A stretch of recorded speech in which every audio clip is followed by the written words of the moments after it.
Buenas tardes, el grupo está conformado por Dayana Esprilla Hoyos, Diana Ladino y quien les habla Marisol Zurita. El tema del que vamos a tratar, los mejores del boom de la literatura latinoamericana.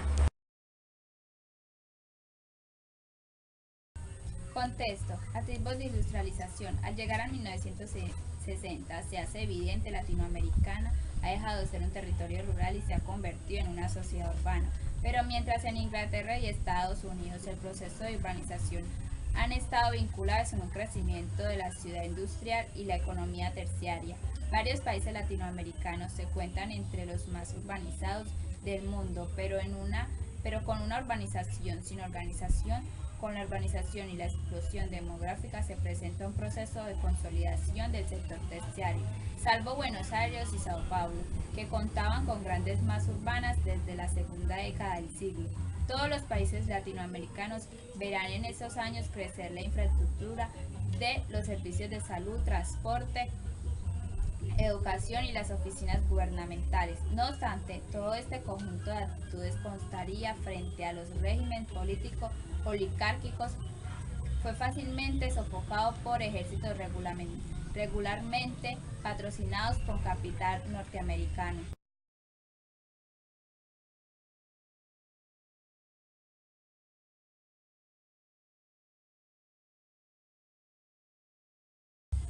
La década de los 60 es para Latinoamérica un periodo de decisiones cruciales. En 1959 el triunfo de Fidel Castro se convertirá en un referente político obligatorio, pues el subcontinente avanzaba a tientas entre el giro socialista y políticos de derecha.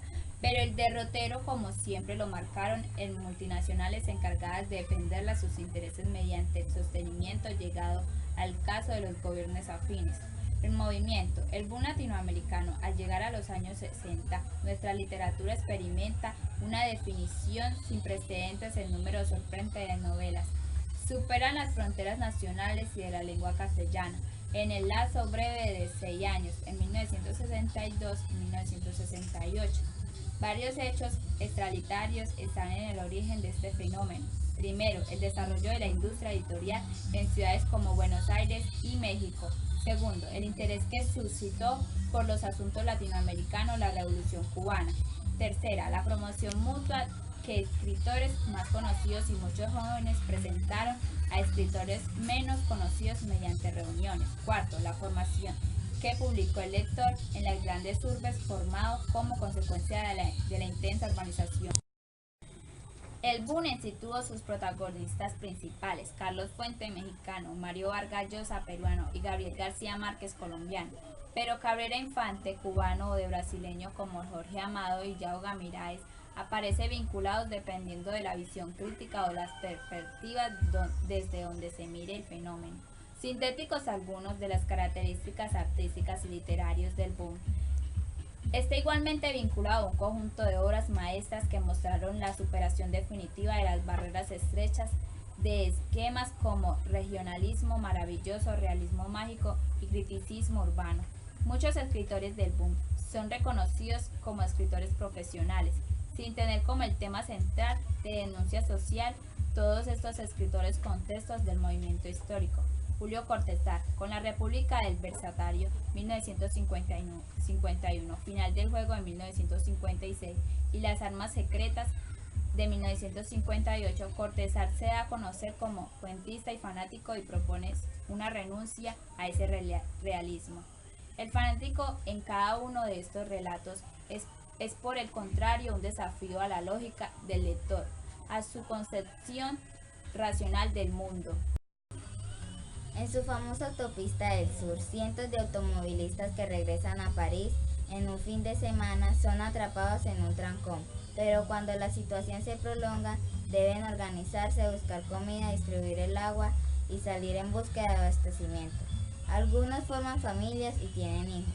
Luego la autopista vuelve a circular y todos van hacia París sin mirar atrás. En continuidad de los parques, un hombre lee una novela en donde se comete un crimen. Luego se da cuenta que la víctima y el lector son él mismo. En un principio, estas ficciones fantásticas son básicamente juegos sorprendentes, agudezas con las cuales el autor busca y obliga al lector a salir de una posición cómoda. La publicación del Perseguidor supone un avance hacia la narración larga y el abandono del juego fantástico por un ahondamiento mucho más detallado en temáticas existenciales. El Perseguidor con Tarzán presenta dos personajes, Johnny Carter y Bruno. El Perseguidor, fragmento. Trata de un personaje llamado Johnny que da a conocer cómo puede salir adelante con sus problemas y su música. Él es un crítico de jazz. El juego interminable, obra lúdica por excelencia en la cual Cortázar quiso romper con las reglas de leer el libro desde un principio hasta un final. Una rayuela es una mandala o una golosa, un juego infantil en donde se salta de casilla en casilla para al final llegar al cielo o al infierno. Los entornos de alienación y soledad, la crisis existencial y el dilema de absurdo de una sociedad masificada y atrapada por todo tipo de rutinas mentales. Del lado de allá, del lado de acá y unos capítulos prescindibles. Rayuela es la obra más criticada y más vinculada a la libertad humana. Carlos Fuentes. Carlos Fuentes, México 1928, ha logrado una de las síntesis fundamentales de la cultura latinoamericana, la que termina la reflexión sobre la Revolución Mexicana y la nueva literatura que tiene como eje la Ciudad de México. En La muerte de Artemio Cruz, 1962, se narra una de las historias más complejas. La vida de un hombre puede ser contada desde tres ángulos distintos, yo, tú, él, con tres procedimientos narrativos distintos. Él es un narrador tradicional que cuenta 12 días de la vida de Artemio Cruz, pero estos días corren tras llegar a su nacimiento.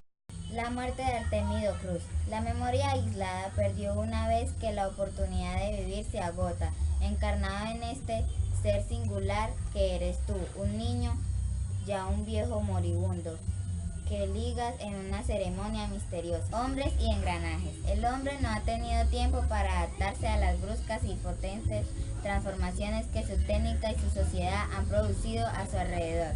El hombre es el primer animal que ha creado su propio medio, pero irónicamente es el primer animal que de esa manera se está distribuyendo a sí mismo.